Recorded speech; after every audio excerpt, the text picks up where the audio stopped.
How did Oasis fool an entire generation into thinking they were legends? It's simple.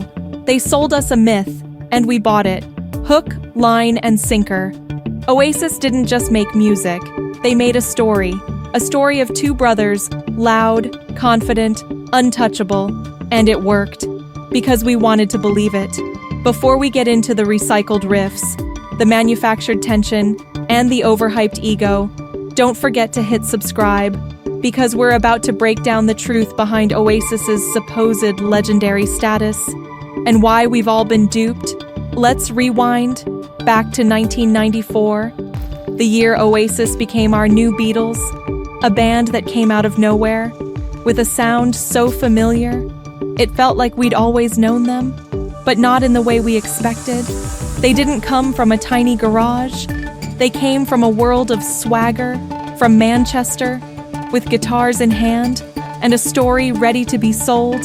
They gave us Definitely Maybe, a debut that rocked the UK. Everyone was talking about it. The energy, the angst, the cheek.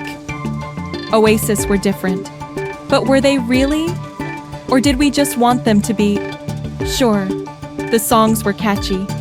But let's not pretend we didn't hear the echoes of the Rolling Stones, the Beatles, even T-Rex, all mixed in there, with a British sneer on top. And that's the secret. Oasis didn't invent the wheel. They just rolled it faster, and we loved it. We loved the fact they weren't polished. We loved the attitude. We loved the fact Noel and Liam didn't play the game. They made it up as they went along. But was that truly legendary? Or was it just a great act?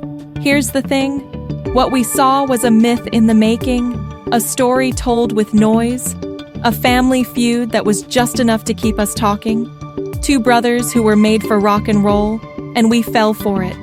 Because we wanted to believe the myth, that greatness came easy, that legends didn't need to try. They just existed. That's why we wore their band tees, sang along to Wonderwall, and made Don't Look Back in Anger our anthem. But here's the real question. Did Oasis ever really deserve the title of legends?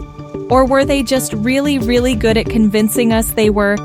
They took everything we loved about classic rock and made it their own. And by doing that, they gave us a version of rebellion that felt real, even when it wasn't. But the truth is, Oasis never evolved. They just repeated themselves. What's the Story? Morning Glory, big album, massive singles. But once you peeled back the layers, it was the same song over and over, same riffs, same vocal tricks, same I'm angry, but I'll still be your best friend attitude. And here's the kicker. They weren't even the best at what they did. They just had the attitude to pull it off. While Blur were experimenting, Radiohead were reimagining rock. Oasis, they were busy recycling it and selling it like new. And yet, they became the golden boys of Britpop because they made noise. They made headlines. And that was enough? But it's been 25 years. And when the nostalgia wears off, what's really left?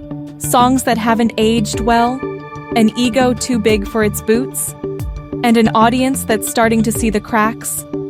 And let's talk about the brothers, Liam and Noel Gallagher, the myth of the dysfunctional duo, the bad boys of rock who couldn't get along, the conflict that fueled the machine. But how much of it was real? And how much of it was manufactured? Because let's be honest, Oasis weren't the only band with family drama. The difference was, they sold it, and we bought it.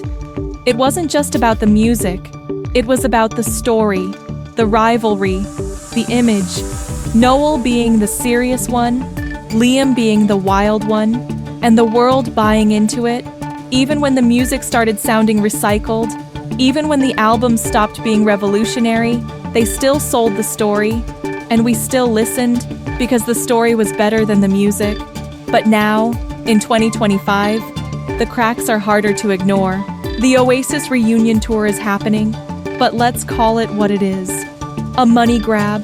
There's no creative energy, just nostalgia. And when that runs out, what's left of their legacy? Because legends don't need to keep coming back. They don't need to recycle songs to sell tickets. They don't need to ride the coattails of their past. They evolve, they grow, they leave something behind. Oasis, they're still here. But are they needed? We've moved on. The world has evolved. The music industry has changed. And Oasis, they're stuck in 1995, and we're stuck with them. But let's stop pretending they were legends. They were just really good at pretending. They took what we loved, gave it a new coat of paint, and we ate it up because we wanted to believe.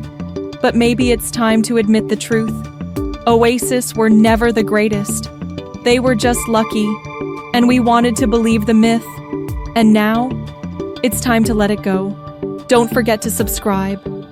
If you're tired of the overhyped nostalgia and ready for something fresh, and here's the final question: are Oasis truly legends? Or just the best at convincing us they were?